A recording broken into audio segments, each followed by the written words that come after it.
Hey, welcome back, everybody, to the Level Up podcast, where we're talking to people that have gone from agent to entrepreneur, are already there, are in the process. So welcome back. And Greg, good to have you back as well. Yeah, glad to be here. Yeah, so we've got a great show. We actually have triple threat today. We've got the Fulton sisters from Toronto, Canada, who are part of the Percy Fulton Century 21 family. And ladies, thanks for hopping on the Level Up podcast. We're excited to talk with you guys. Thanks for having us. Now, real quick, Brendan, I don't know if you got, but who's Carly? I'm Carly. Okay. So you can just go in pecking order for you. Okay, and Katelyn's in the middle, and Paige. Yeah. Okay, good. I like how you put the names like that. I was like, did y'all really get that right? That's good. Okay, good. That cool. Was one of the things that I had written down. I was like, I've got to know where they're at, and then they came in, and they're all lined up on the video screen. So we're helping you out. No worries. Yeah. So that tells me somebody's got some organization skills. You know, there's Okay. I think we just naturally always have a pecking order from oldest to youngest. That's how we always go. I'm not going to talk about who's oldest and who's youngest. But, go ahead. Go ahead, Brendan. Yeah. So for those that just kind of bring us up to speed on your history. I know you guys are a family company. Give us just a little brief rundown for those that don't know you, how you guys got to where you're at right now, and then we'll get rolling on some good questions and stuff for you. Perfect. I guess I'll go. So we're a third generation real estate brokerage. We were founded actually in 1977, one of the first Century 21s in Canada, which we're really proud of. So that was run by our grandfather, Percy Fulton, and then our father came into the business around 1988. And so he's the current president broker of record. And then you have the three of us as the third generation of the company. So this is a very rare thing to see in business, is third generation, but we all come from many different backgrounds. We weren't just brought into the business. We've only been in for the last 5 years. We even have our uncle working in the company. We've got a really good family culture happening over here as well. We were not allowed to get into the family business. So our dad said no. And if we did, we had to be at a certain age, a certain career level, and he was sort of hoping for a certain marital status as well by the time we did that. He was sort of hoping we would all go do our own thing and then forget about real estate. Yeah. We all did our own thing in a variety of different healthcare, HR, business, corporate world. And then Katelyn sort of got the bug and sort of said, no, we're coming in. Sorry about that. We're just going to do it. And if you're not going to let us, we're going to sell instead. So we're getting our licenses no matter what. Yeah. Nice. Yeah, that's pretty cool. So how long have you been in the business? I understand the business started in the 70s, but how long have you all three been working as agents in the operations? 5 years. Yeah. 5 years. Okay, now I'm kind of in the industry too. Like we had some roles in the admin in high school, university. So we were assistants to agents. We've done front desk staff, deal admin. We've done kind of in and out throughout our younger years. And then like Carly said, after university, probably about 7-8 years, we were all on our own jobs. And then in the last 5 years, now we've been strictly real estate. Yeah, that's great. And so when you all got in, I think you have a team, right? So tell us, can you, where I really want to go with this conversation is get an understanding of your team, the model that you have with your team. And then we can start talking about the transition that you all are going to make, because I think what you all are doing, there's too few companies have thought through who's going to take over the company, what is the succession plan, right? Most people don't have that. As a matter of fact, I've acquired multiple Century 21 offices, and every time I've acquired a Century 21 office to add to my mix, it's because they didn't actually have any type of plan. So then their plan has to be they sell and turn the lights off. You all are going to have a much different, make a much different transition. So I think it'd be valuable for the audience to hear about that. But let's go in reverse though and start talking about the team, because I bet you that has some sort of influence on how you're going to take over the company. Yeah, I might even backtrack a little further, even before the team, because when we, like I said, we got that bug to get into real estate. The plan was actually our father was going to sell it. The plan wasn't for us to come in. So when we decided we wanted to, we had to sort of recreate the plan. The plan then became succession planning with an outside party coach. So we worked with Wayne Einhorn from EDI. He does a lot in the US as well. Before we got in, we had separate interviews. We gave resumes, we interviewed, we talked about conflict management. we talked about the new plan, and Wayne gave his blessing to say, yes, these girls are competent enough. They've got enough skills from their other careers. I think they can do it. And once we sort of solidified the fact that we could do it, then we made a whole new succession plan. And that came before we even got into real estate, right around the time we were doing our licensing. We did that for about a year before we even all quit our jobs. Yeah. Wow. Before we quit and did everything, we wanted to make sure this was, a viable thing. And so it turned out that it was. We still meet with him every 2 weeks now on the team, on recruiting, on everything. So that was a big part of the transition before we got in. Yeah. Then once we got in. Yeah, and then the team was it's interesting how we got into sales from that, because we really did have the purpose of going in as full management. And to be honest, our father actually never sold. So he was never a salesperson. He was strictly broker of record, owner. And so he actually wanted to encourage us to go into sales so that we could kind of relate to our agents. So they didn't think that as daughters were coming in, taking over all the leads or something, like just that mindset that probably people with the daughters coming in. So they made us go out there and try some sales and really get to experience what it's like to go door knocking and cold calling. And naturally, we actually became very good at it. We didn't really think, none of us have sales backgrounds, and we grew to enjoy it. We became very good at it. And now we've kind of mastered a little bit of a system as a sales team too, which we're tweaking all the time, and meeting with Wayne still on tweaking how to get us to transition from sales fully to ownership at some point. Yeah, so we have a team, the Fulton sisters, which is the three of us, but it's a bit of a fake team if we're honest, because we have our own business. So if it's my friend or my circle, it's mine. I might put our faces on it or something, but I'm taking the commission, and likewise, right? Like, so we market ourselves together, but we still have our own individual business. We still do a lot of referral business, so that we would all share together. But we have different variety of where the business is coming and who takes that income. And then once that team sort of got up and running, we did another team. It's called the third gen team. And that came through because our agents were looking for, they want to be part of a team, but they didn't want to be part of the 2-tree model. They didn't want to give up their commission, but they wanted to be part of something. Yeah, and we found they started looking up to the sisters as well. They saw that we kind of took off pretty quick, but none of them wanted to have the Fulton sisters on their sign. They all still want to be their own individual agents. And I think that's what a lot of the traditional teams pulls away from a lot of agents. And our generation, we're very collaborative, but we also want to be our own brand. We want to be our own person, but we want to have a team of agents that we can kind of collaborate with as well. And so that's why we created this other team where they're kind of mentored by us. We teach them our team model, and that way they've got some team leadership to look up to, but they also get their own individual identities as well. And they don't have to split any commissions because they're already part of our brokerage as well. So they just kind of stay on their regular split with us already. They just get that extra support on their own. Yeah, and so really what that does, it helps us recruit and retain as well. So if Katelyn's recruiting, she can say, if you want to be part of a team, we have this hybrid team, you can do that first, and then we'll teach you how to do your own team. But it helps those people that just want to be part of something, but they don't want to give up everything either. So that's awesome. One thing I'm impressed with already is you all are putting thought to this. I mean, you're really. So this podcast is called Level Up, from agent to entrepreneurial. And you really sound like entrepreneurs.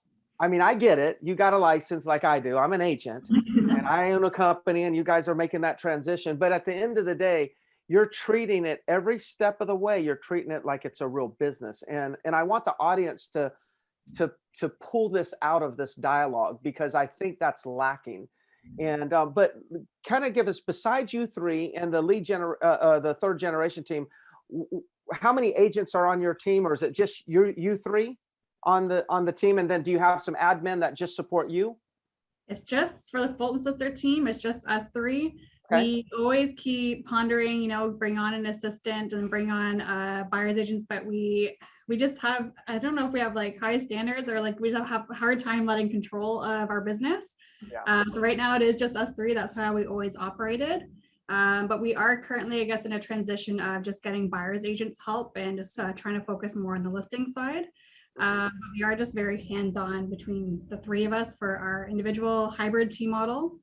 Yeah, and then our third gen team, there's about 20 agents on that, and they're all full-time agents. And then as a brokerage, we have 450 agents as well. So those 20 agents are also part of our 450. Yeah. So Brendan, let's dive into that, because I mean, all right. So making a transition from agent to an owner of a brokerage, or taking over the leadership, it's fine when you got, you got a 20-person team and you're going to take over a 50, agent company. Yes. Taking over a 450-person company, that's a different animal. Mhm. First of all, I'm thinking, what the hell are y'all thinking? Which is like, My dad thinks that too, don't worry. yeah. It's like, okay, all right.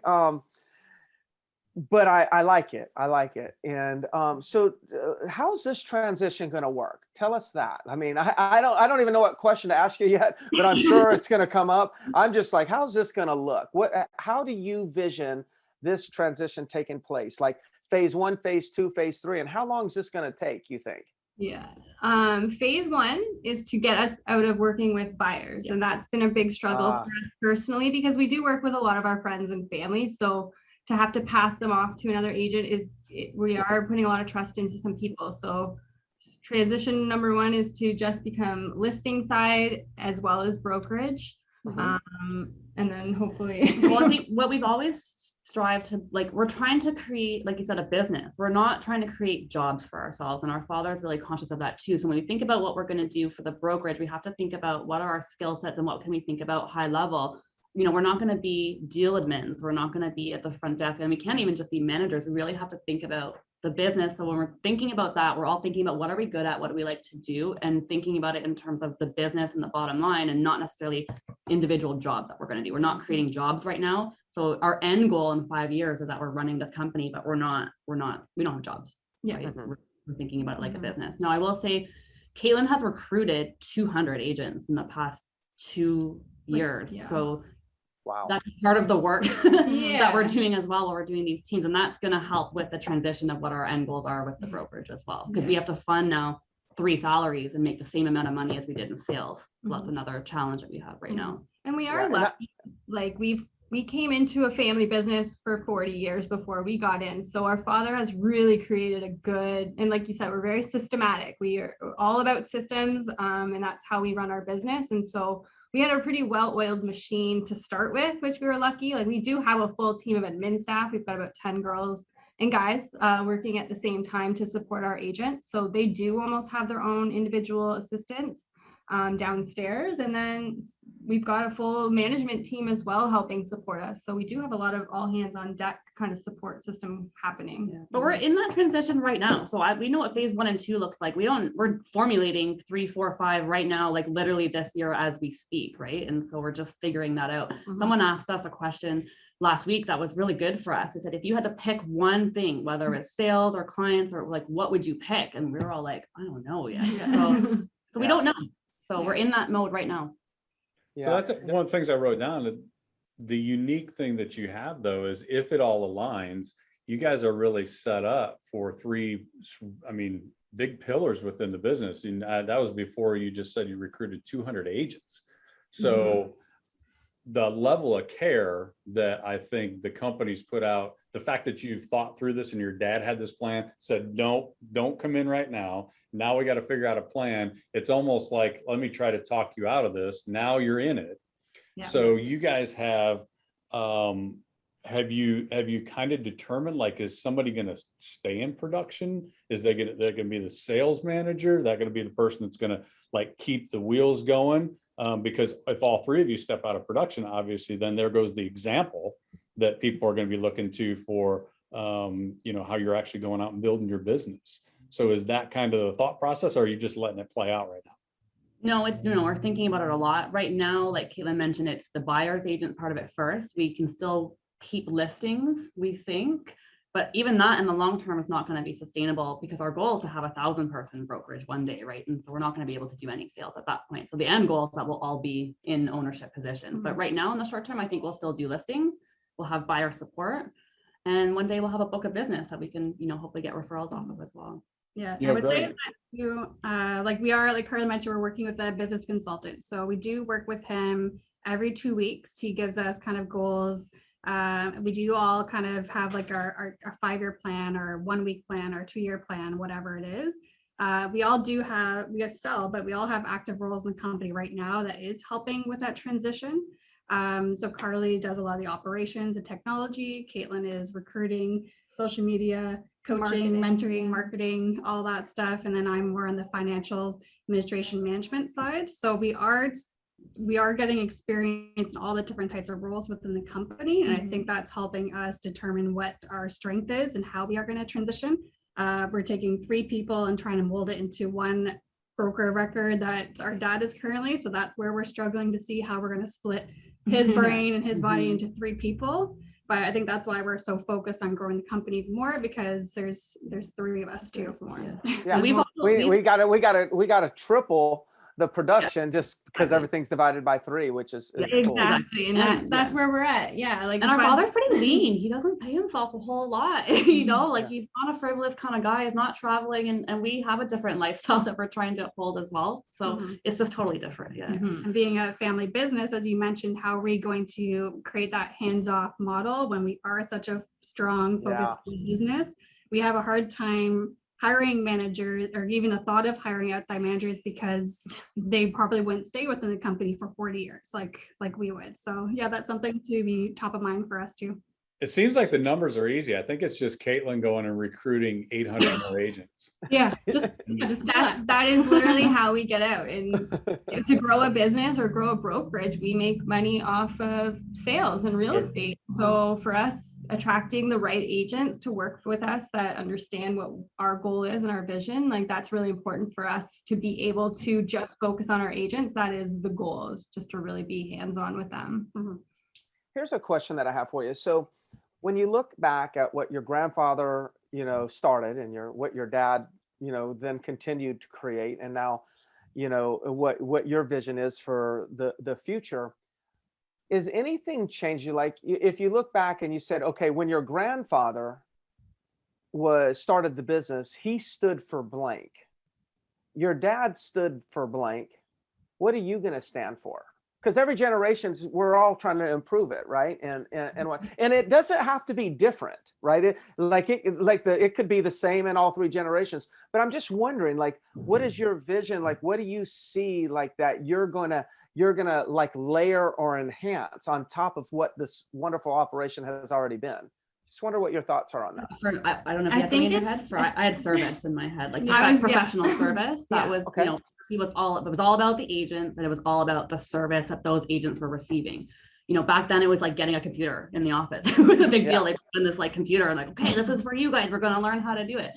For us, or for Claire, it was service. For us, it's still service. We're a little bit old school. We still type offers for our agents. We still book appointments and book their marketing, and we prepay all that stuff for them as well. And I think we will still continue with that service, but we're going to layer on the social media, the marketing, the technology, all that other stuff, but it still comes down to servicing the agents. Yeah, it's always been agent centric for us. The agents are everything. And I think we're going to keep doing that. Yeah, like you said, it might change in terms of technology and all of that, but at the end of the day, we want to make sure that our agents feel supported in their business so that they can do a good job for their clients. And that's our whole goal, is to really be here for them. Yeah, like we're not a landlord-tenant relationship here. Like, we're business partners with all of our agents. We really believe in their business. And if their goal to do 2 deals, we're going to help them do that. If their goal to do 50 deals, we're going to help them do that too. But it's labor intensive. We're available 24/7. We've got a 15-minute callback rule as well. And so people have asked us, how are you going to sustain that into the future too? But I think we have to. It's just part of our business model. And it's why Katelyn's been able to recruit so many people, because they want that service and they want access to it.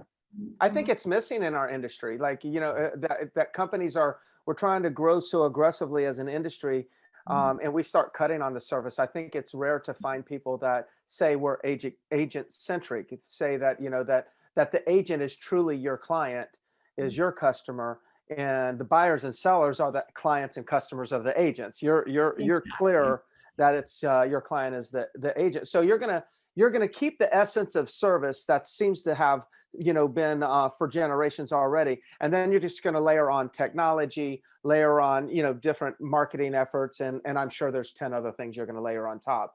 So that's you're keeping the old, which is service oriented, and then you're bringing into the new, which just start enhancing that. That's awesome. Yeah. And even in our own agents pool, the age and diversity ranges a lot. Our youngest guy is 20, probably 20, oldest, probably 80, 90. Like, it's a big range, and we're going to cater to everybody. So yeah, that's great. So 450 agents now. In 5 years, where do you think you can take this? I just threw out 1,000, but I don't think we ever talked about 1,000. I was going to say, we talked about 700. We have 700 in our head. I just blew it up in this hour. Well, the world hears 1,000. No, Yeah. you've already put it out in the world right now. That's Everyone right. knows Yeah, that 'cause you're committed to I was 1,000. I'm gonna double Yeah. down. Yeah. And in Toronto, we have a lot of agents in our pools. We have about 60. We have over 70 60,000 yeah, over agents. 60,000 agents. So Wow. We have a big pool to choose from. So I do like to point that out that we have over 60,000. So if there's a small town out there being like, how the heck are they hiring 200? Yeah. That's why. Yeah. Yeah. Now, 60,000, that reminds me of a friend of mine that's in Houston. And there's, I don't know if there's 50,000 or 40,000 agents. There's quite a bit in Houston, Texas. And you know, what he's done is he's now just got his one office, but he has agents working in different counties within that area. And so he's expanded his marketplace by just getting agents after agents, but have them strategically placed all over the city. Mhm. Which he's really blown up his business that way. With 60,000 agents, that's a possibility. Yeah. The challenge is with that a lot of times is that you don't have that personal connection with every one of the agents. So it'll be, you know, then the service, how do you serve if you can't actually connect, you know? So that'll be And so growing we've pains. done good on that note. Like, so we do have 5 offices as well, but everything is all centralized out of one office. So all of our admin staff are at one office, all the managers are at one office. All the phone calls get sent here. So we're able to kind of centralize everything so that we can keep track of all of those agents outside of the area. And so I think that really helps quite a bit. We know a lot of brokers up here that run very differently, where they have almost like completely separate. they'll have Yeah. 10 like 10 offices, and they have like 10, and they separate each of those brokerages. So it does kind of separate the culture as well that way too. So I think by having everything centralized here, it does help keep the culture and keep us connected to our agents as Yeah. well. And it's more cost effective. You're running a hub and spoke I was model, just gonna right? say So, that's yeah. really lean. That's the main thing. yeah, it keeps you That's lean. centralized and focused. Yeah, and like all Yeah. our other satellite offices, we don't own them. We rent them out, and so if we ever needed to get rid of them, we could. But yeah, it just keeps it really simple, I think, for us as well. Yeah, you know, another thing that that I know, because I have something similar myself, is you can then add additional services. And because you've got, you're spread out and multiple offices are really actually utilizing that same staff, that's you can scale at a much faster pace. Yeah. And control costs. So that's fantastic. Yeah, so when we talk about 500, 600, 700 agents, we can 1,000 do agents. system 1,000. We've got the system right now to be able to do it. Whether or not we have the manpower yet, I don't know. I think we need a couple more people to help us out We'll with need that. some more help. How important do you think that is? Because that's an interesting point. You just said that we feel like we have the systems to support, let's just call it a doubling of the business. I think a lot of people end up trying to go get all the people, and then they try to back end load the systems. What are your thoughts on that?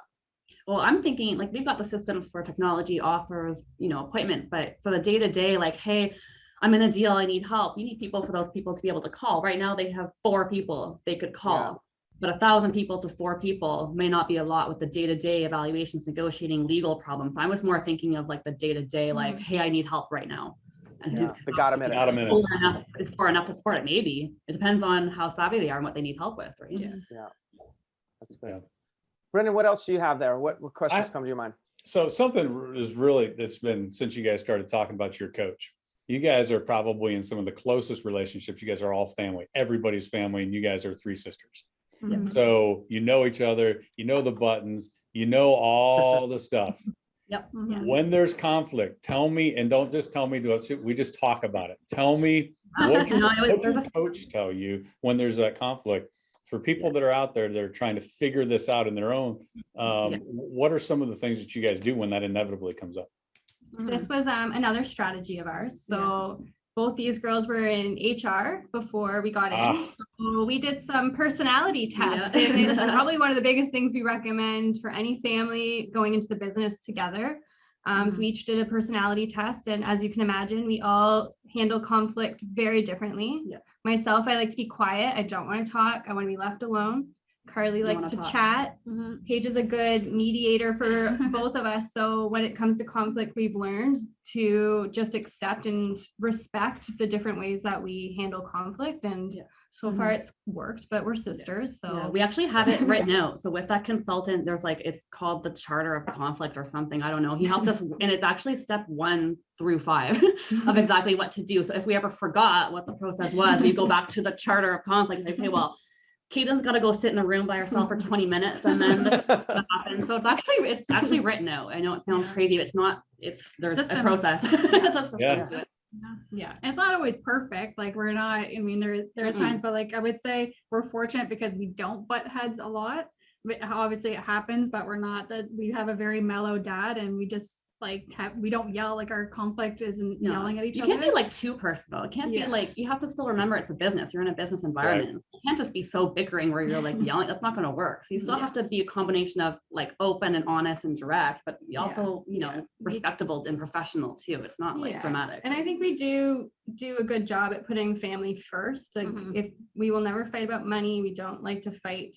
The family comes before the business does. So we do like to put each other's feelings ahead of that as well. You have to be a little bit more aware of it, more than you would with someone that you're not related to, because it's a little different relationship when you can say whatever you want to each other when you're sisters.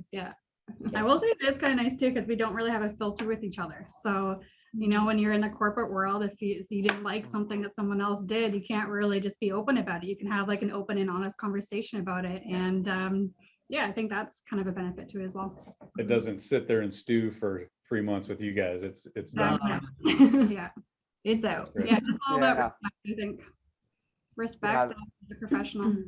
That's pretty impressive. It's pretty impressive. I'm really excited to follow your, you know, being a fellow Century 21 owner. I will end up obviously being able to see y'all's progression and whatnot, and I'm excited to be able to just look at it and see what y'all do. I am so confident y'all are going to do so well.